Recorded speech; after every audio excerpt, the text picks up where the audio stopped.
Assalamualaikum warahmatullahi wabarakatuh. Innal hamdalillah nahmaduhu wa nasta'inuhu wa nastaghfiruh wa na'udzu billahi min shururi anfusina was sayyiati a'malina. May yahdihillahu fala mudhillalah wa may yudlilhu fala hadiyalah.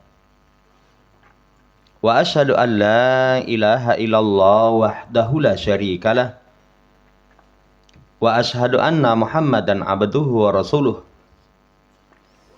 Allahumma shalli ala Muhammad wa ala ali Muhammad. Allahumma anfa'na bima 'allamtana wa 'allimna ma yanfa'una wa zidna ilma.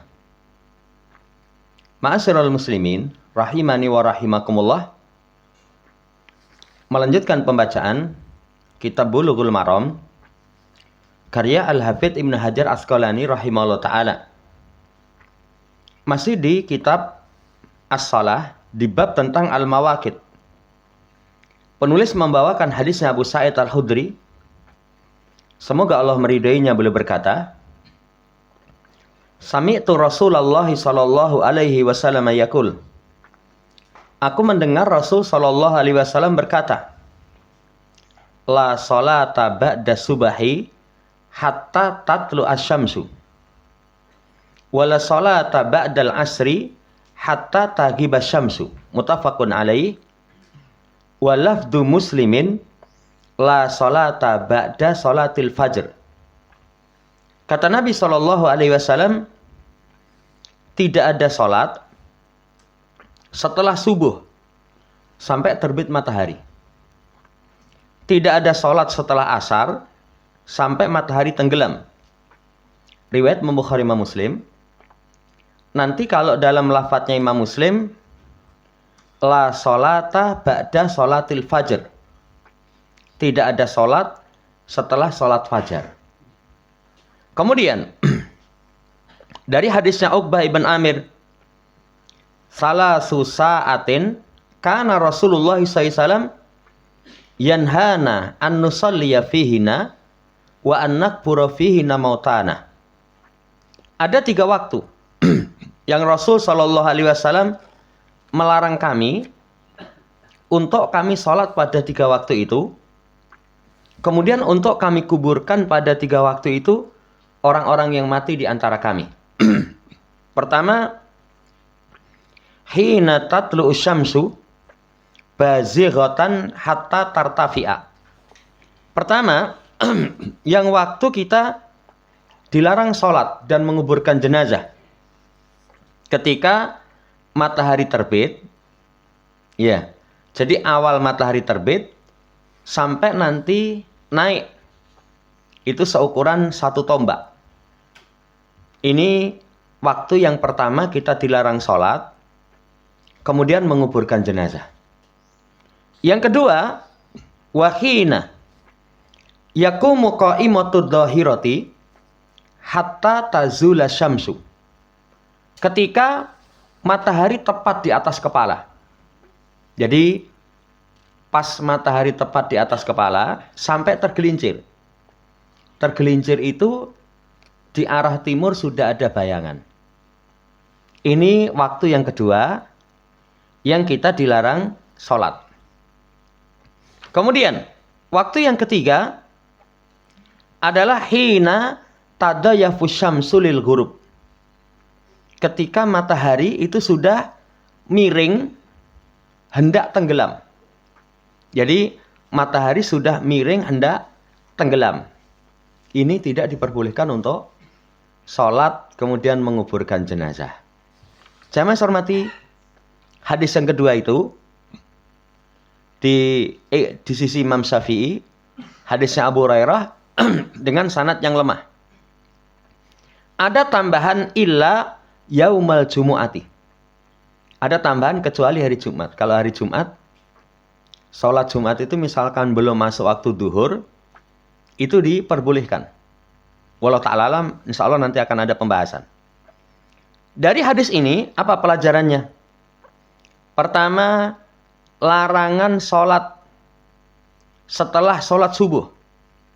Jadi setelah sholat subuh itu tidak diperbolehkan sholat. Yang tidak diperbolehkan sholat itu konsekuensinya la tasihhu fihi sholah. Sholatnya tidak sah. Kecuali punya sebab. Kalau punya sebab nanti akan diterangkan oleh ulama. Punya sebab itu misalkan tahiyatul masjid.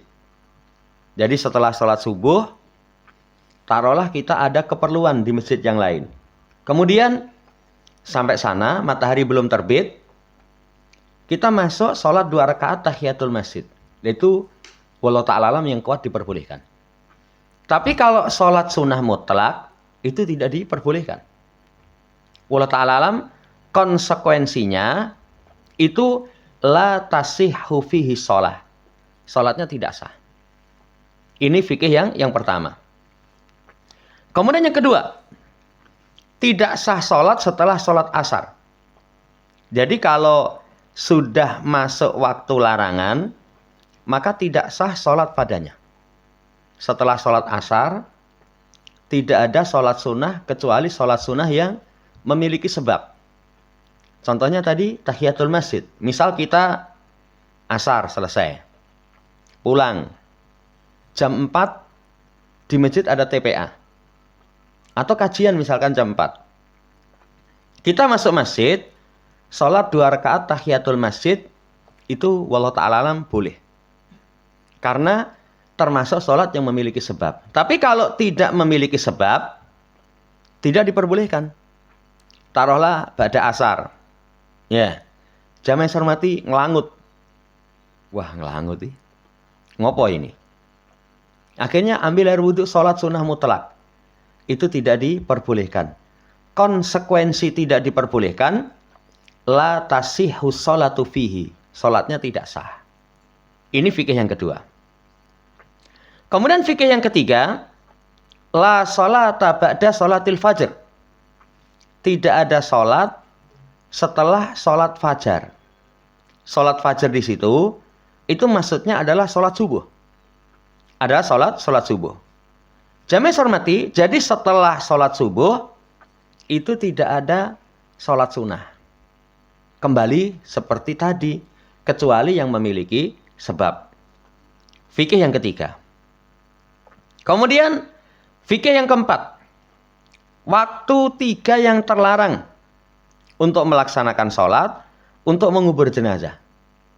1, matahari terbit, sampai naik seukuran 1 tombak. Makanya kalau orang membiasakan sholat suruk. Apa itu sholat suruk? Sholat subuh jamaah, kemudian duduk berzikir, sampai matahari terbit. Tunggu kisaran 10 menit 1/4 jam. Sampai naik seukuran 1 tombak, baru nanti sholat 2 rakaat. Karena jamaah yang saya hormati, pas matahari terbit, itu nggak boleh sholat. Sampai nanti naik seukuran 1 tombak. Naik seukuran 1 tombak itu kisaran waktu 10 sampai 1/4 jam. Ini yang pertama. Nggak boleh sholat mutlak. Nggak boleh menguburkan jenazah. Walaupun kalau menguburkan jenazah, jarang biasanya. Jam segitu jarang kita kuburkan jenazah. Yang kedua, ketika matahari tepat di atas kepala. Matahari tepat di atas kepala sampai tergelincir. Ini insya Allah juga nggak lama. Iya, kita juga dilarang sholat sunnah mutlak. Tapi kalau sholat sunnah punya sebab, ya tadi kita contohkan. Contohnya mau sholat duhur. Sampai masjid, matahari tepat di atas kepala, belum tergelincir.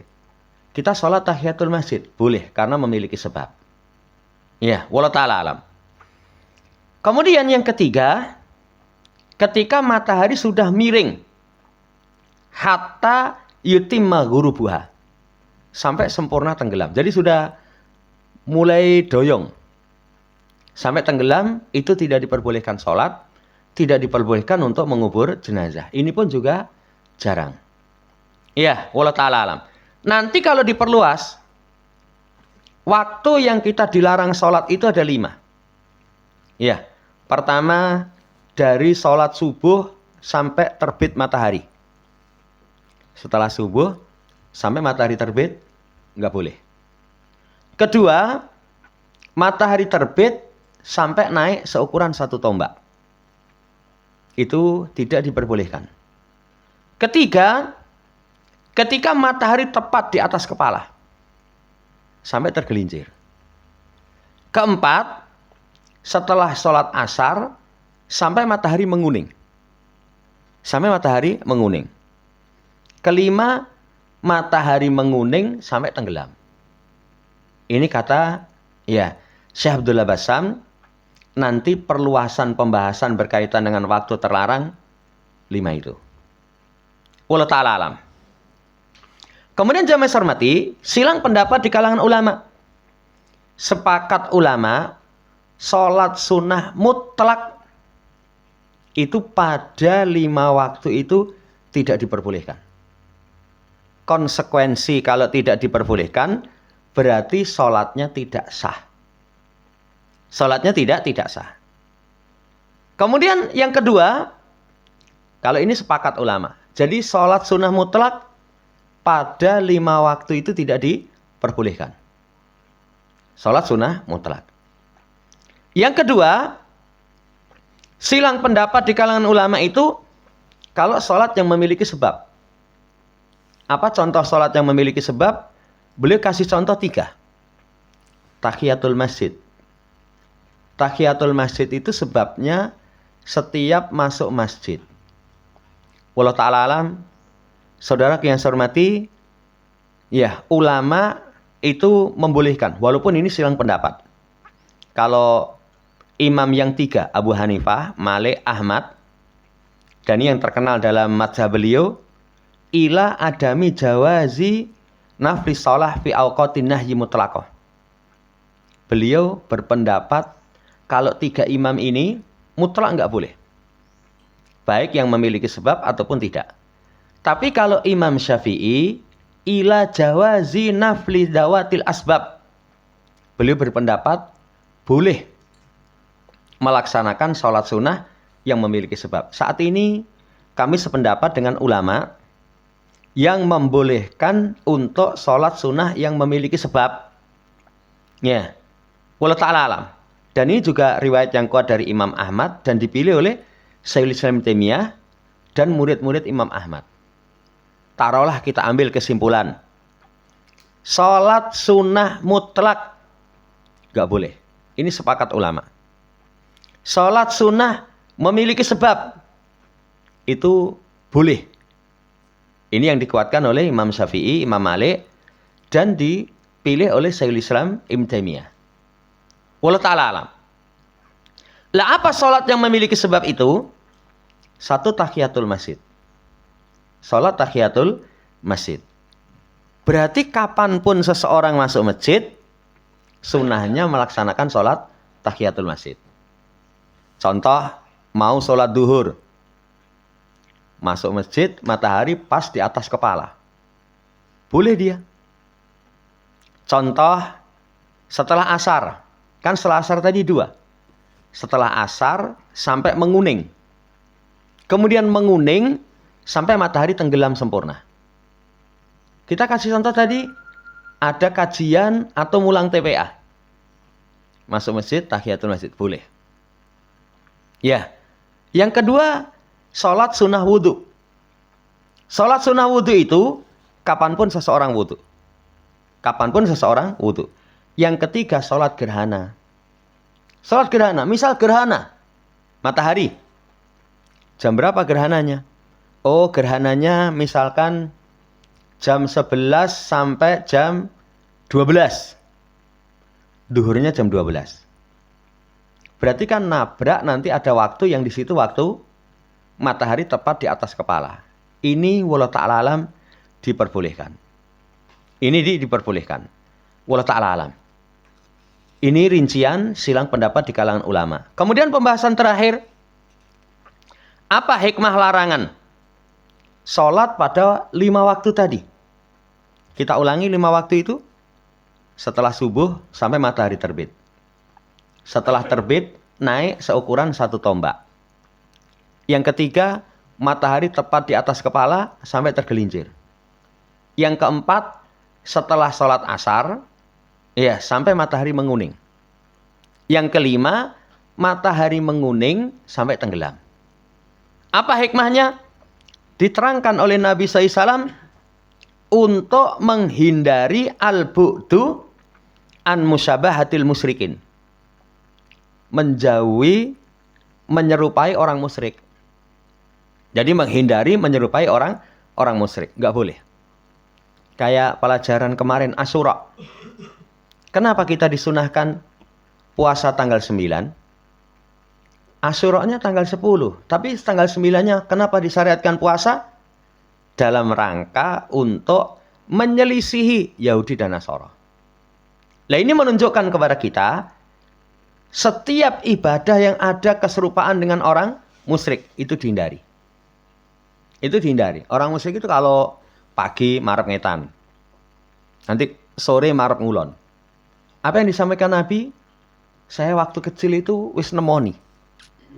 Jadi di kampung saya, di Tawangmangu itu ada orang, kalau sekarang mungkin alirannya kebatinan atau kejawen. Itu kalau esok, itu sedako ini marep ngetan. Jadi nyawang sengingi. Nanti kalau sore, sedako marep ngulon.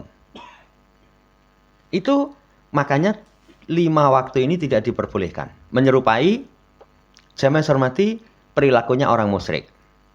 Yang kedua, menyadarkan kepada kita supaya kita ini, ya, itu dengan syariatnya sendiri. Syariat kita nggak boleh mengikuti selain orang Islam. Tapi kalau syariat kita diikuti oleh mereka, kita punya kewenangan melarang, harusnya kita larang. Contohnya orang kafir kok, Assalamualaikum warahmatullah. Kita harus larang. Kafir. Salamu aja ngono kuwi, gitu loh. Tapi kalau punya kemampuan. Kalau nggak punya kemampuan, mereka salam, kita jawab waalaikum. Ini wallahu ta'ala alam penjelasan alim ulama. Jadi kalau tradisi Islam, kekhususan syariat ditiru oleh mereka, kita harus larang. Misalnya ada orang kafir, jenggotnya dingu.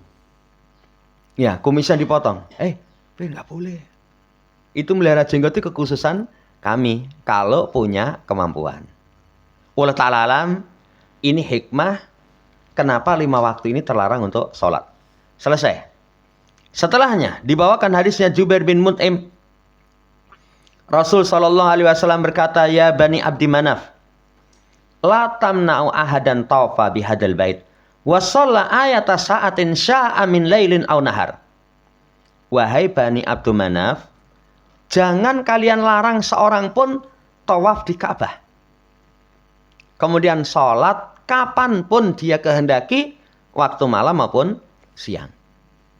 Ini saudaraku yang saya hormati, hadis ini riwayat Imam yang 5, kemudian disahihkan oleh Imam Tirmidzi dan Ibnu Hibban. Dan Syekh Abdul Basa mengatakan hadis ini adalah hadis yang sahih. Apa pelajarannya? Pertama, itu Abdu Manaf. Abdu Manaf itu bapak moyang Nabi yang keempat.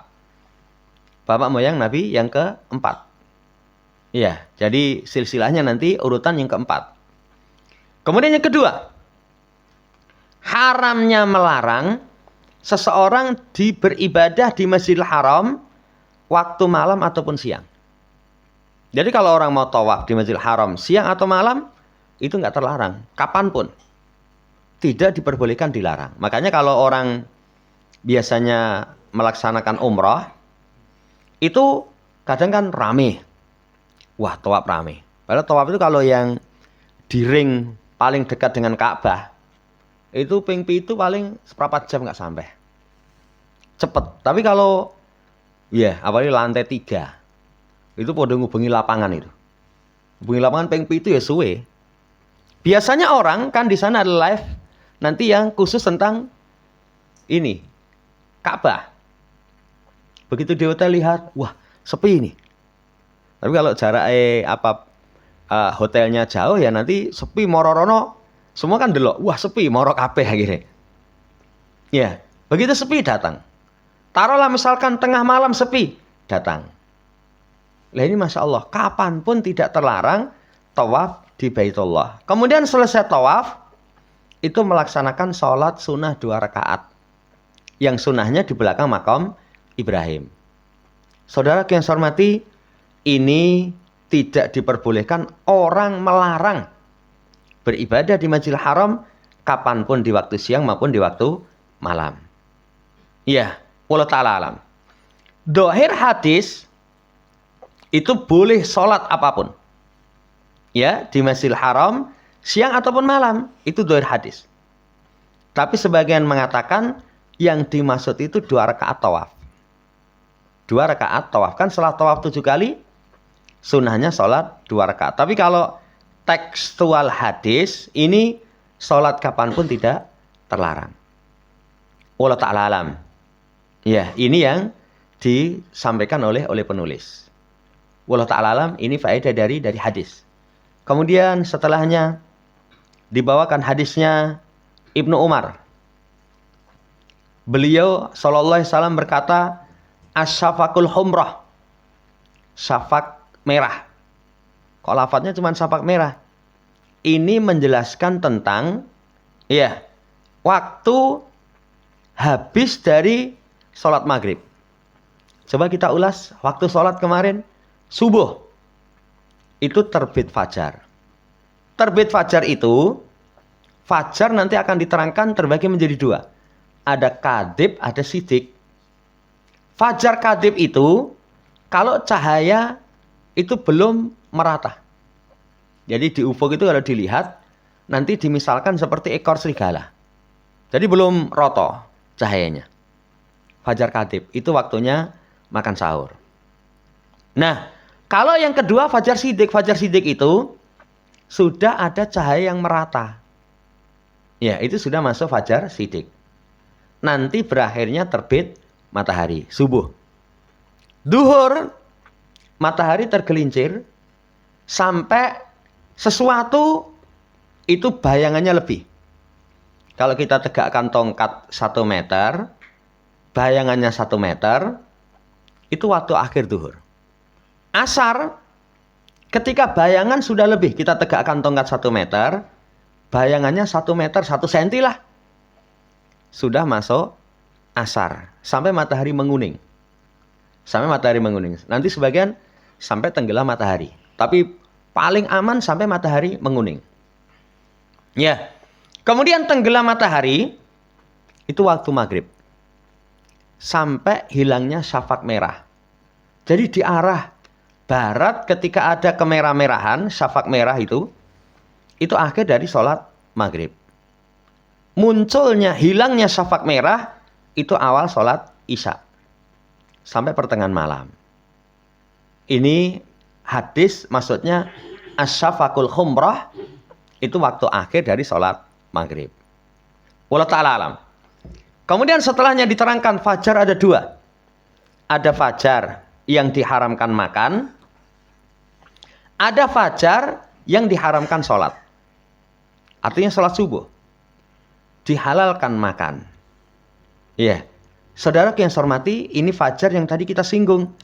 Ada fajar kadhib, ada fajar sidik. Kalau matahari, belum muncul ini. Jadi nanti cahayanya seperti, nanti para ulama kasih permisalan itu, kadan bil di. Jadi seperti ekor serigala. Di ufuk itu cahayanya belum merata. Itu masih boleh sahur, masih boleh sholat malam, belum masuk waktu subuh. Tapi kalau fajar sidik, itu di ufuk cahayanya sudah menyebar. Ya, cahayanya sudah menyebar. Kalau cahaya ini sudah menyebar, jadi jamaah hormati sudah menyebar, maka itu waktu sholat subuh. Waktu sholat subuh. Nanti warnanya putih. Ya, sudah mulai terang. Wallahu ta'ala alam, ini hadis setelahnya. Kemudian setelahnya dibawakan hadis Abdul A'mal, as-salatu fi awalil waktiha. Fi awali waktiha. Seutama-utama amal itu sholat di awal waktu. Sholat di awal waktu. Ini hadis riwayat Imam Tirmidzi Al-Hakim yang sanadnya sahih, dan asal hadis ini dalam Sahih Bukhari, Sahih Muslim. Pelajarannya, amal sholat itu ya, afdhalul a'mal as-sholihah, seutama-utama amal soleh itu mengerjakan sholat yang wajib pada awal waktu. Pada awal waktu. Apa keistimewaan sholat di awal waktu? Pertama, mengikuti petunjuk Nabi. Nabi mengawali sholat di awal waktu. Yang kedua, bersegera menuju ketaatan. Orang kalau waktunya sholat bersegera menuju ketaatan. Yang ketiga, lebih mempercepat melepaskan tanggung jawab. Kita itu kalau punya tanggung jawab, rampung enak. Rampung itu enak. Tapi kalau belum, kepikiran terus. Saya itu kadang kalau waktunya bikin soal yang madrasah, itu nrung setor soal itu, wah kemerungsung gitu. Tapi kalau bisa setor, penak. Sama ngoreksi itu apalagi nanti pokoknya nilai harus di store kendang gitu. Turun rampung itu pikiran terus. Tapi kalau sudah selesai, enak. Ini kewajiban datang dari si Allah Subhanahu wa taala. Kalau kita sudah selesai, nyaman. Wis salat, wis. Makanya kalau perjalanan rong salat urung tenang. Urung tenang. Ini jamaah hormati, utamanya salat di awal waktu. Minimalnya 3, menteladani Nabi. Yang kedua, bersegera menuju kebaikan. Yang ketiga, segera membebaskan diri dari tanggungan. Orang kalau punya tanggungan, rampung, enak. Tanggungan duniawi juga begitu kok. Misalkan tanggal 15, piye? Alhamdulillah wis rampung kabeh, SPP wis rampung kabeh, wis rampung. Tenang, tapi kalau tanggal 28, ya, SPP ini urung, nunggak-nunggak. Wah. Dunia saja kita tidak tenang. Tidak tenang, apalagi di WA terus kapan? Ya, kapan? Saudara yang saya hormati, apalagi ini kewajiban kepada Allah Subhanahu wa taala. Yang kedua, menunjukkan sholat 5 waktu itu sangat utama. Utamanya orang memperhatikan sholat 5 waktu, salah satunya ditunaikan di awal waktu. Makanya usahakan sholat 5 waktu itu patokan aktivitas kita. Jangan nanti sholatnya mengikuti kegiatan kita. Kan ada orang sholat mengikuti kegiatan. Sholat tidur jam piro? 2:30. Lah ngopo? Wah, saya rampung. Bukan gitu. Harusnya patokan aktivitas kita itu dengan sholat. Dengan sholat. Leren sih, sholat dulu. Lah nanti perjalanan berangkat jam berapa? Oh, berangkat jam 10, nanti dur sampai sana. Kita sholat di sana. Jangan mangkati jam piro? Mangkati jam 11, mlumpuk, setengah rolas mangkat. Itu pas lagi mangkat, waktunya adzan. Akhirnya sholatnya mundur. Saudara yang saya hormati, sholat 5 waktu itu sangat agung. Jadi harus diperhatikan, ditunaikan di awal waktu. Yang ketiga, dikecualikan menyegerakan sholat itu kemarin sudah kita baca. Ada yang ingat? Kapan sholat 5 waktu itu boleh tidak dikerjakan di awal waktu? Wes, sing iso jawab nanti sak bungkus lah. Ya, yen metu. Insyaallah keluar nanti, nggak puasa ya. Apa kemarin yang pertama? Sholat Isya. Sholat Isya boleh diundurkan selama tidak memberatkan. Yang kedua, sholat duhur. Boleh diundurkan ketika panas yang sangat. Ini saya dapat kiriman katanya di luar negeri itu panas banget. Wallahu alam itu bener apa enggak ya? Jadi sandal itu midak aspal itu tahu-tahu meleleh. Wah, bayangan saya kalau segitu, wah ngeri sekali itu. Sampai saya dapat kiriman mobil itu bani do meleleh-leleh itu loh. Tapi sekarang kan berita kayak gitu kadang percaya apa ora itu ya angel ya. Iya. Kalau berita itu kita asli gitu, tibane ngapusi. Iya. Jamaah saya hormati, panas sekali waktu duhur, itu boleh ditunda. Tapi alhamdulillah kalau sekarang masjid kita, ya, itu mbok duhur panas saja, sepenting ora gelangan, ayam. Semua orang masjid Ali lah. Sepenting ora gelangan, kalau gelangan panas ya sumuk banget ya. Tapi kalau memang kondisi panas, itu boleh diundurkan sampai dingin. Ini fikih yang ketiga dari hadis. Ya. Kemudian, fikih yang keempat, saudara yang saya hormati, itu utamanya menyegerakan sholat di awal waktu. Utamanya menyegerakan sholat di awal waktu. Ya tentunya dengan persiapan-persiapan. Dengan persiapan-persiapan. Makanya kalau orang misalkan tahu, oh ini waktunya duhur, persiapan. Jadi, begitu krungu adzan mangkat. Akhirnya nanti dapat sholat di awal waktu. Wallahu ta'ala alam. Ya, ini hadis pelajarannya seperti itu. Itu dulu insya Allah yang bisa kita baca. Insya Allah pertemuan seterusnya nanti masih lanjut seputar tentang al-mawaqit, waktu-waktu sholat. Sebelum ditutup, barangkali ditanyakan, kalau bisa kita jawab.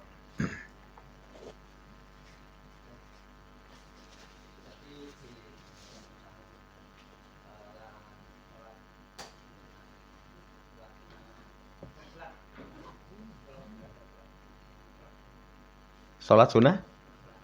Sholat sunnah mutlak itu, sholat sunnah yang, kan sholat itu terbagi menjadi dua. Ada sholat sunnah yang waktunya ditentukan, ada yang tidak. Kalau waktunya ditentukan, misalkan ada qobliyah, ada ba'diyah.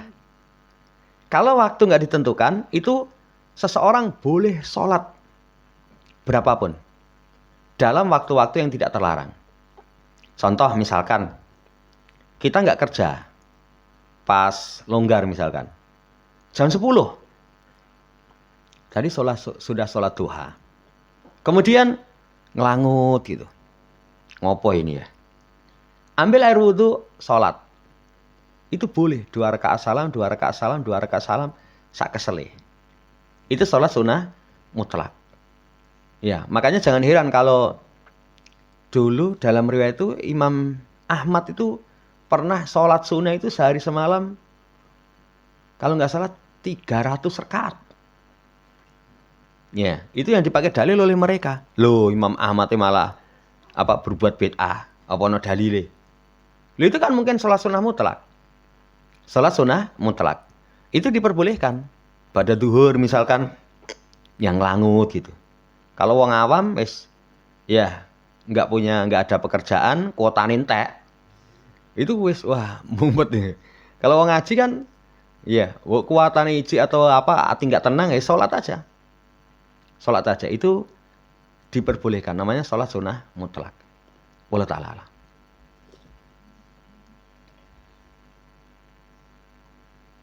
Yang lain?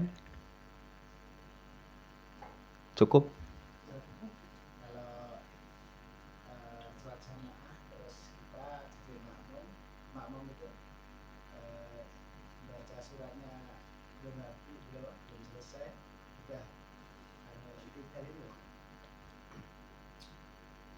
Jadi belum ruko? Sudah mulai ruko? Belum selesai.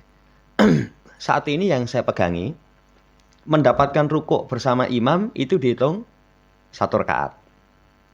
Berarti kalau membaca Al-Fatihahnya belum selesai, itu berarti dapat ruko aja dapat 1 rakaat. Kalau yang surat itu, surat biasa doang itu. Sama asar gitu udah ruko. Gitu loh. Dipotong nggak apa-apa, karena surat itu sunnah saja. Bacaan surat itu bacaan yang sunnah, nggak wajib. Ya diputus. Tapi kalau misalkan nanti pada ayat-ayat yang tidak boleh diputus, ya jangan diputus. Contohnya, fawailul lil musallin. Imamnya Allahu Akbar. Itu nggak boleh diputus di situ. Karena celaka orang yang sholat. Enggak. Harusnya fawailul lil musallin alladzina hum an sholatihim sahun. Allah ta'ala alam. Jadi diputus boleh. Wong Al-Fatihah saja, itu misalkan kita nggak selesai, itu sudah sah. Sudah sah, karena dapat ruko sudah mendapatkan rakaat. Ini yang saya pegangi saat ini. Allah ta'ala alam. Ya. Cuman sayangnya yang pernah kita sampaikan, banyak kita jadi makmum itu kadang moco sampai iya karena abudu aja sudah ruko. Itu harusnya pokoknya di mana-mana disampaikan itu. Karena banyak dari kalangan saudara kita yang saya pernah kasih contoh. Saya mampir sholat isya, itu bacaannya Masya Allah. Penerapan bacaan ini bagus. Kalau nggak salah ternyata guru tahfidz yang sudah ini standar. Tapi begitu rakaat ketiga dan keempat, itu nggak seperti rakaat pertama dan kedua. Rakaat pertama dan kedua, Al-Fatihah tartil. Rakaat ketiga dan keempat, itu cepet banget. Alhamdulillahirrahmanirrahim. Maliki yaumiddin. Orang cepet gitu sampai makmum aja nggak rampung. Nah itu harusnya, yaitu diperbaiki. Semua kita berusaha untuk memperbaiki. Seakan-akan kalau maca jahar itu harus yang bagus, dirungokne wong. Tapi kalau yang maca sir, alas, sing rungokne Allah tok. Itu justru nanti kalau guru kita dulu, lah niatmu apa? Jangan-jangan baca tartil jahriyah itu pamer, baca siriyah itu seenaknya sendiri karena nggak ada yang mendengar. Wallahu ta'ala alam. Cukup?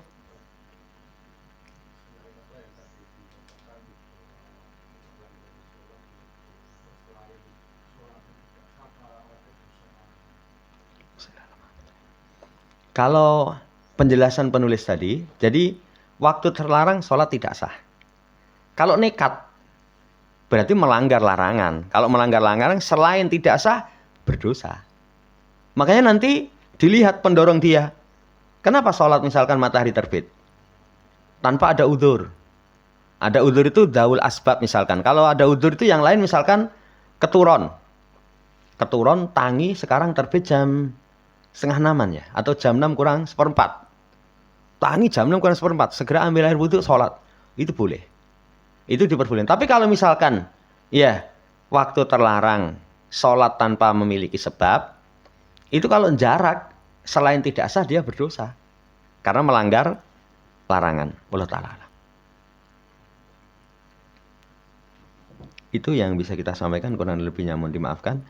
Subhanakallahumma rabbana bihamdika, asyhadu an la ilaha illa anta, astaghfiruka wa atubu ilaik. Assalamualaikum warahmatullahi wabarakatuh.